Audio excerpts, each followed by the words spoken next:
si tú tienes un gestor muy bueno y ese gestor tiene una volatilidad muy fuerte, bueno, voy a poner un ejemplo interesante que es el de Peter Lynch. Es el mejor gestor de fondos de la historia. No sé si fue en 15, 20 años, tuvo una rentabilidad superior a la de Warren Buffett. Fue estratosférica, pues la media de los participantes perdió dinero en ese fondo. O sea, en el mejor fondo de la historia, con unas rentabilidades de locura, que si el primer día uno inviertes, te echas a dormir y vuelves el día que cerró el fondo a los 15, 20 años y eres millonario, la media fue que la gente perdió dinero. O sea, la culpa no fue de la bolsa, no fue del gestor que hizo bien su trabajo, la culpa fue de que la gente no tuvo estómago para en las bajadas fuertes mantener y aumentar. En las bajadas fuertes lo que hicieron fue vender y perdieron Eh, dinero, pues la pero es media del que fondo perdió dinero. no es Solo una parece que cosa solo lo fácil ganó él. no es una cosa fácil de digerir cuando apenas se está empezando en esto, ¿no? A dar los primeros pasos y demás. Cuando tú ves que el gráfico va hacia arriba, pues estás muy contento y cuando empiezas a ver que rompe la barrera por la que tú compraste o el precio medio que tú tienes, pues ya empiezas a preocuparte de repente un poco. Cuando inicias en esto, lo que tenemos que tener claro es que nosotros apostamos no solo al valor de la acción a largo plazo, sino además pues a todo lo que vamos a hacer sumando dividendos anuales. Eso es bueno, los dividendos, que es la estrategia que primero te he contado, yo creo que es la más amigable para empezar en bolsa, porque es la menos volátil, si lo haces un poco bien, es la menos volátil y la que te da una rentabilidad tangible. No quiere decir que sea la mejor, ni la que se ajuste a todo el mundo, ni la más rentable. De hecho, probablemente en el pago de impuestos sea de las menos rentables. Pero es una muy buena estrategia para quitar el miedo a la bolsa, aprender de bolsa e iniciarte. Y bueno, y a partir de ahí, pues ir viendo empresas, ir aprendiendo, e incluso en la misma inversión por dividendos. Como hoy veremos, cada forma de inversión es en realidad un abanico. Tú puedes tener una empresa de dividendos muy estable, que cuentes pues como la compra mía de esta semana, ¿no? Procter Gamble, pues sabes que te va a subir el dividendo un poquito todos los años, prácticamente de forma perpetua. Echas esa cuenta y es muy raro que falles en ella. Pero tú también tienes otras empresas petroleras que te pueden repartir dividendos del 10, del 12%, pero que es una petrolera. Ahora el precio del petróleo está en ciento y pico, baja a 30, y esas plantas de esa empresa en concreto a lo mejor las tiene que cerrar porque no es rentable para ellos sacar petróleo hasta que el precio del barril está en 80. Entonces, claro, dices, ¿es una empresa de dividendos porque da dividendos? No, es una apuesta a una cíclica que no tiene nada que ver. Coincide que da dividendos, pero no estás invirtiendo por dividendos. Entonces, bueno, Bueno, pero esto es un poco lo que queremos entrar hoy en detalle de otros tipos de inversión, ¿vale? Voy a ir ya u- pasando uno de directamente los a... conceptos que dicen también con esto de respecto a los dividendos, y ya para cerrar un poco Sí, eh, este tema, es que usualmente es una buena señal que las empresas paguen dividendos, ¿no? Porque quiere decir que el negocio está yendo bien, ¿no? Si dejan de pagar dividendos, pues ya empieza un poco a preocupar a todos los acreedores. bueno, o sea, fijarte solo en el dividendo también es un error, ¿no? La estrategia de por dividendos clásica es que te fijas en el dividendo, no en el de un año, te fijas en el de muchos años que es estable, además te fijas de que por la empresa sea pagable, o sea, no solo miras el dividendo per se, es lo que te digo, hay muchas empresas que te dan rentabilidades por encima del 10% y que son dinamita, ¿no? No quiere Ya, decir que sean ni malas ni buenas, pero que son volatilidad, tienen volatilidad extrema.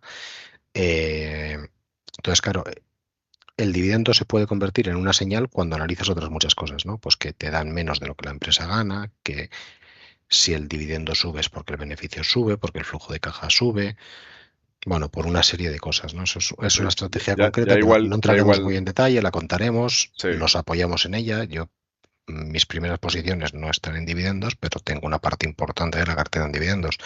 Tú estás arrancando y estás arrancando también pues, con acciones de dividendos porque es interesante, pero eso no quiere decir que tengamos un corsé a esa estrategia por defecto. De hecho, vamos, y de hecho si contamos el total con lo que tenemos planteado, en mi caso, a corto plazo y medio plazo, pues es una cantidad menos relevante. Entonces, hablando de los plazos, que yo creo que es una de las primeras ideas claras que tenemos que dejar hoy, es que en función del plazo en el que vamos a necesitar el dinero, nos define la estrategia de inversión bastante, ¿no? Dentro de, podemos ir a corto plazo, es lo que te decía, si tú tienes un viaje dentro de un año y vas ahorrando un poco de la nómina y dices, joder, no voy a invertir en nada porque si es que lo que necesito son 10.000 euros para el año que viene. ¿Cómo voy a invertir en algo? Bueno, pues error. Tienes depósitos que dan poco pero algo dan, tienes letras del tesoro que dan poco pero algo dan, tienes renta fija de muy corta duración que en cambio en los tipos de interés no te iba a impactar y algo te dan, y luego tienes los fondos y ETFs monetarios, que es una herramienta magnífica para la liquidez. Para mí es un equivalente a liquidez. Yo no tengo liquidez en el banco, lo que yo tengo en liquidez lo tengo en monetarios. Yo creo que este es un producto que es interesante que hoy expliquemos un poco. De hecho, voy a buscar uno cualquiera y un millón de ellos, tanto de ETFs como de fondos, para Bueno, quitar el miedo, podemos hablar para de uno popular, el que más suele gustar, ¿no? cuál es el que más suele gustar. Bueno, el que siempre ponen de ejemplo no sería el SP 500, ¿no? No, no, no, no. Estoy hablando de un fondo monetario de renta fija. Ah, yo pensaba que estábamos hablando de ETFs. No, no. Y en ETFs lo hay en ETF, lo hay en fondo. Yo te estoy hablando del equivalente a liquidez, ¿no? Porque España tiene una cantidad de depósitos en los bancos que es bestial, que no producen nada. Y esa debería ser a los primeros que hay que desasnar, por decirlo de alguna forma, ¿no?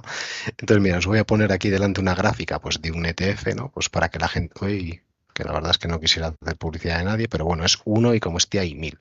Al final hay que fijarse en las comisiones, y esto lo que hace es que el fondo invierte en renta fija a muy corto plazo y de estados. O sea, esto tiene una seguridad brutal.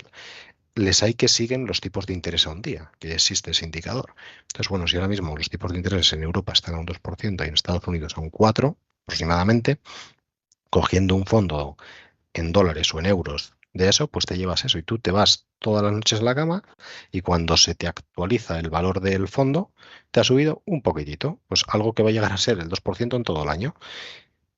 Que esto es perder dinero con la inflación, pero lo pierdes más despacio que teniéndolo en el banco, ¿no?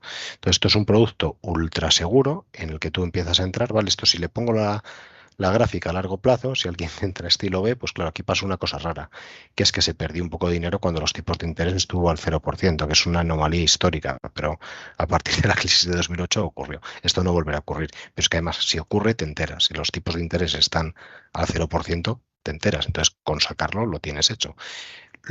Hablaremos luego un poco de los productos, pero los fondos es una cosa que das en reembolsar y en 1, 2, 3 días naturales tienes el dinero en el banco. Y los ETFs son como acciones que durante el mismo día del mercado tú das en vender y ahora mismo te entra el dinero en la cuenta. Y te quiero decir que si los tipos de interés llegan a estar al 0%, igual pierdes un 0,0005% en un día. Pues oye, el primer día que baja lo sacas. De todas formas, esto yo no contaría con que vuelva a pasar nunca, porque que los tipos de interés estén en negativo, es que una aberración haya pasado durante una década en la historia no quiere decir que vuelva a pasar. Yo apostaría porque eso no va a volver a pasar.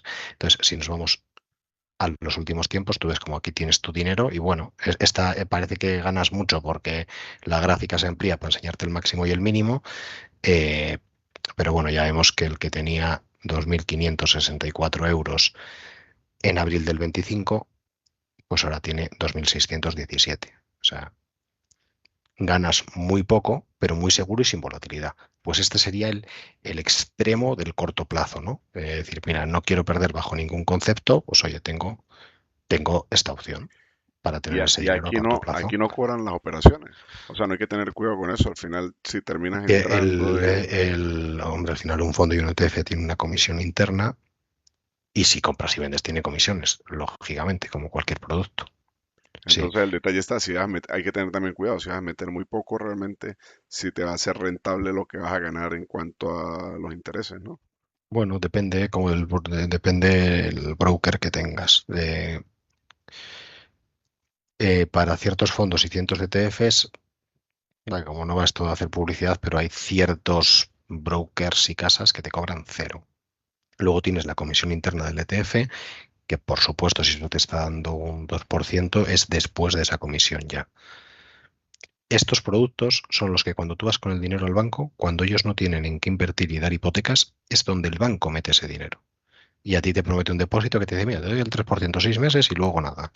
Tras los primeros 6 meses realmente pierde dinero contigo, si no lo invierte en una hipoteca o en lo que sea, y luego a partir de ahí cuenta con que la gente no cambia el dinero de banco y ya se lo quedan durante años ganando dinero con tu dinero.